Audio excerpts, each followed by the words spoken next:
Watching Kyle's unboxing videos again? Yeah, he always finds the coolest... No way! A robot dog? Gotta ask where he got it. Or use your Samsung Galaxy S24 Ultra. Just draw a circle around the dog on your screen, and it shows you where to buy it right in the app. Whoa, I just learned a new trick. And that for once, I beat Kyle to the next big thing. Circle it, find it with the new Galaxy S24 Ultra and circle the search with Google. Get yours now at Samsung.com. Internet connection required. Results may vary based on visuals.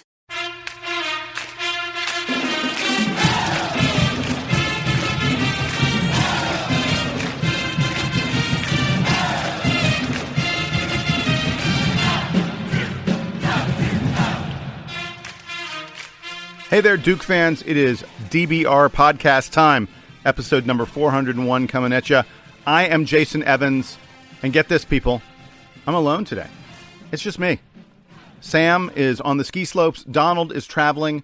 I know they're both going to be watching the Duke-Syracuse game and watching it very, very soon, but, you know, just the timing of the ACC tournament, how fast the games come at you one after another, I got to do this by myself. It's just me.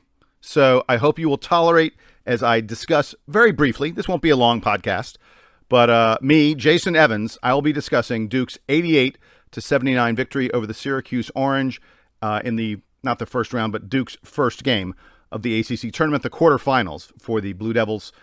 And it was, it was a heck of a game. 88-79 does not tell the story of how close this contest was. I'm going to start, as crazy as it sounds, with the headlines. Because the DBR podcast, we just got an email with a listener headline, and so I'm going to read that. I don't have Donald and Sam, but I got you folks with me. Andrew Bloom wrote, and he gave me this headline: Duke survives threes to give Orange one more squeeze. I like the rhyming there, Andrew. Thank you very much. My headline from this game: age before beauty. Duke's veterans lead them to a gutsy win over the Orange Bunch. And I got to... I'm going to give credit to another person who wrote to me, Kenny Denard. If you haven't listened to episode 400 yet, our interview with Kenny Denard, please do. Kenny, on that episode, was talking about Duke's postseason, and he pointed out that Wendell Moore would be a huge key for this team in the tournament. He really felt that Wendell Moore was ready to explode and start being the player that we saw back in December, because back in December, Wendell Moore is playing like a first-team All-American. Not that he's played poorly, but he hasn't been quite at that level lately. So Kenny Denard said he thought Wendell was going to really take off, and that is what Duke saw in this game. Kenny calls himself Dogstradamus. He's the dog, and he's the Dogstradamus, and the Dogstradamus was right. Wendell Moore had a heck of a game. I think the story of this game was Wendell Moore, Jeremy Roach, and Mark Williams, Duke's three most experienced veterans, not counting Theo John, Bates Jones, but I mean in the main rotation. Those three guys are Duke's main rotation veterans, and those experienced players really carried the day in this game. I'm going to start with Wendell Moore, who was absolutely fantastic.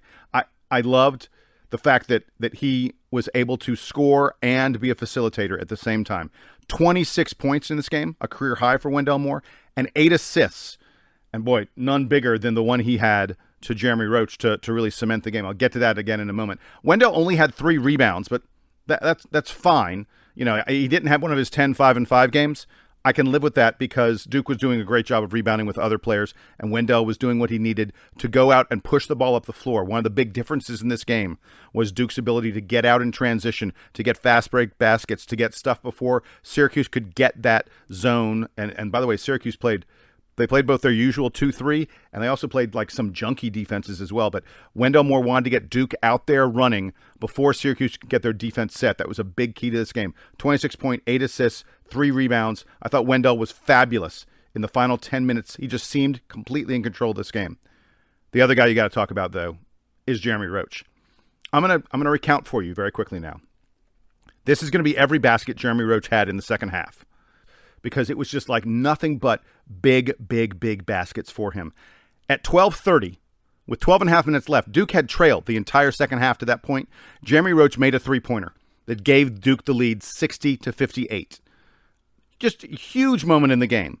And Duke had not been knocking down their threes at all. And Jeremy Roach broke that, sort of the trend of Duke being unable to hit wide open three-pointers. He nailed one to give Duke the lead 60-58. That's his first basket of the second half. Next basket, 2 minutes later, at the 10-minute mark, Syracuse cuts the lead to 1, and Jeremy Roach hits another 3 to stretch it out to 4 points, made it 67-63. With 8 minutes left, it's a 2-point game. Jeremy Roach hits another 3, stretches it out to 72-67. A little bit of breathing room, put a little bit of possession pressure on Syracuse. With 5 minutes left, Syracuse has made it a one-possession game. It's 74-71. Jeremy Roach hits a driving layup, one of his really nice driving layups where he recognized what the defense was giving, that they were stretching out onto him, and so he could go around his man, hit a layup to cut it to 5.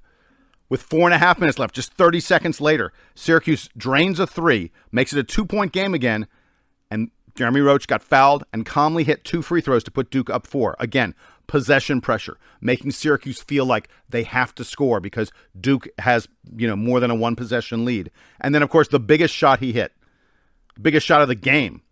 Duke's leading by 3 with 1 minute and 8 seconds left. And Jeremy Roach buries a backbreaker off an incredible feed from Wendell Moore. Wendell Moore goes in the lane. Somehow, I don't even know how he passed it around the guys, but he went in the lane, passed it back out to the three-point line, and Jeremy Roach hit the three-pointer to put Duke up 85-79. That was really the moment where, as a Duke fan, you could exhale a little bit. Am I right? I mean, we were all like, oh my God. And then that basket was the one that put Syracuse in a position where they were in desperation mode.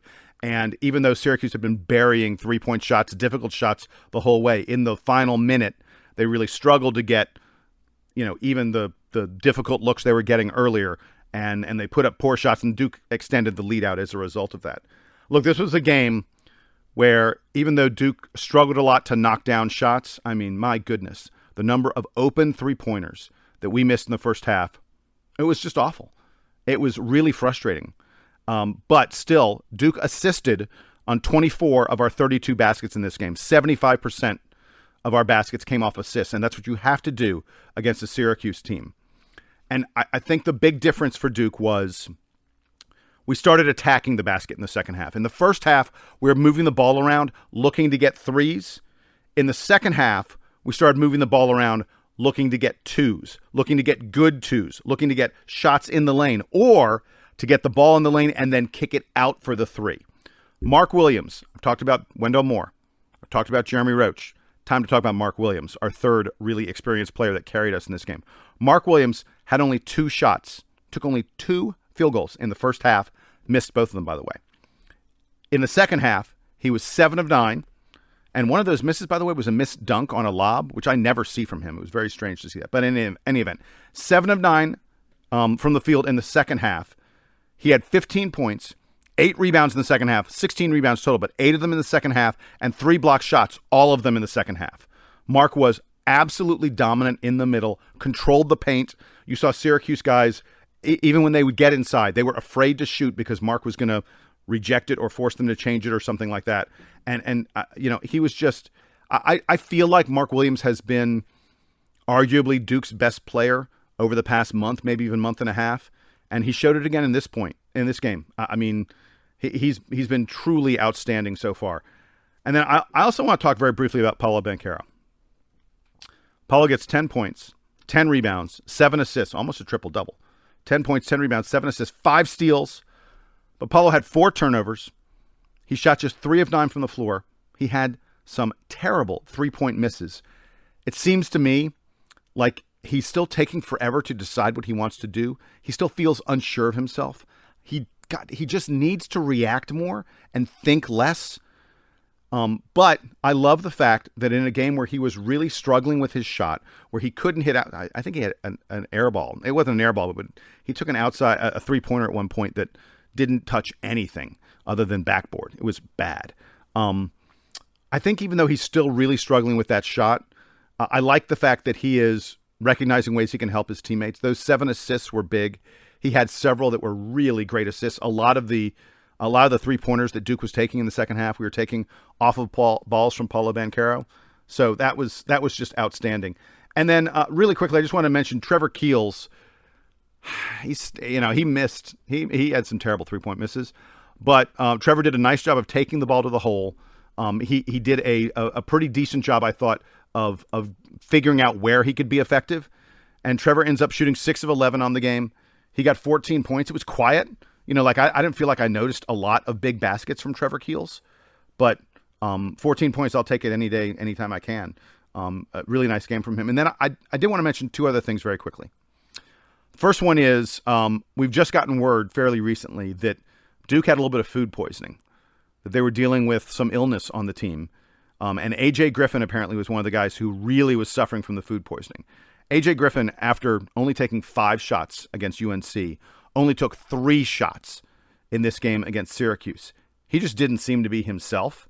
And now we know the reason. Now we know that he was suffering from some food poisoning. In fact, there's talk that Duke was maybe not even going to play him this game. So I can forgive the tough outing he had. I wanted to mention, by the way, Duke did not get a lot from the bench other than Jeremy Roach in this game. Theo John only played 7 minutes. Joey Baker only played 4 minutes. And neither one of them produced, very much at all in terms of really helping the team out. The ACC tournament, if you win it, that's 3 games in 3 days. Back to back to back. Duke needs to get their starters some rest. Wendell Moore played 39 minutes. Trevor Keels played 36. Paulo played 35. Mark Williams played 33, probably a career high for Mark. 33 is a lot of minutes for Mark Williams. We're going to have to figure out a way to get a little more from our bench, a little rest at least from our bench, because we got to play tomorrow, and these guys got to be rested and ready. And then the last thing I wanted to mention, full credit to the Syracuse Orange. They played their butts off. They played really hard without Buddy Boeheim, a heck of a player, their best player, an all ACC player, one of the contenders for ACC Player of the Year. For them to have that kind of performance without him to rely on was truly impressive. Jimmy Boeheim Jr. is a 33% three-point shooter on the year, and he takes about 3 of them a game. He generally only hits maybe 1 3-pointer per game. And my friend Eric Rothschild wrote to me and said that Jimmy Boeheim was having an out-of-body experience. He had 28 points. At one point, I'm pretty sure he was 6 of 7. I know he was 5 of 6. I think he eventually got to 6 of 7 on 3-pointers. Just a great game, stepping up for him in what is his final college basketball game.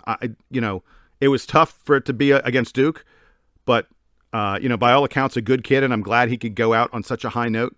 Cole Swider, hat tip to him. Played the final 12 minutes of the game with 4 fouls, never fouled out, and hit some huge shots. And then Joe Girard.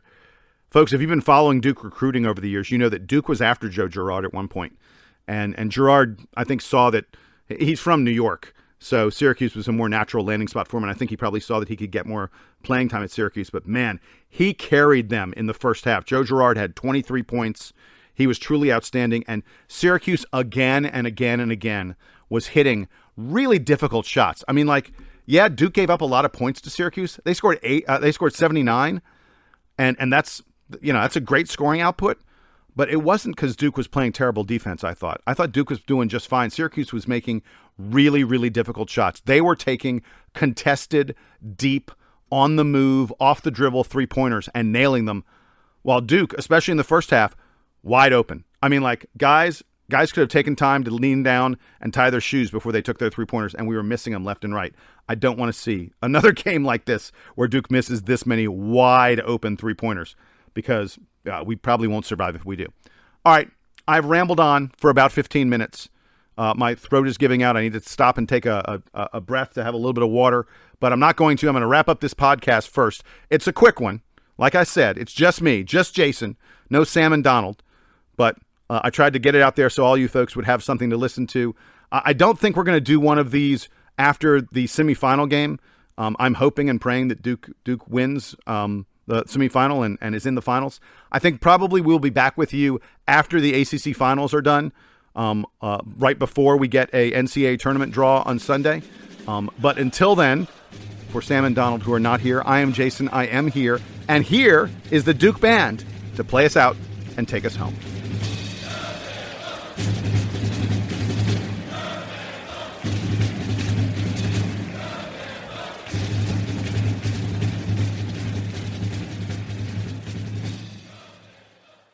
Let me give you a big Labor Day surprise. Most people think if we all exercise the same and eat the same, we'd all look the same. And let me tell you why that's wrong. Your body is unique and your metabolism is unique. I'm Lacey Green and I'm a super trainer at Body. That's BODI.com. And you can't see me, but I don't look like your average personal trainer. I'm curvy and I'm proud of it. So I created a program for beginners only on the Body app to show people like us how to get incredible results and be our version of happy and healthy. This isn't just workout videos. It's people like you and me. It's community. It's incredible trainers. It's easy to follow nutrition and mindset experts to help you reduce stress and just feel better. And you can get started with my new program called For Beginners Only. Now, here's the big surprise. If you go to body.com right now, that's BODI.com, not only can you get everything Body has to offer at 50% off with an annual membership, you'll also get an additional 20% off, but only during Labor Day weekend. Let's do this together. Go to body.com. That's body with an I.com.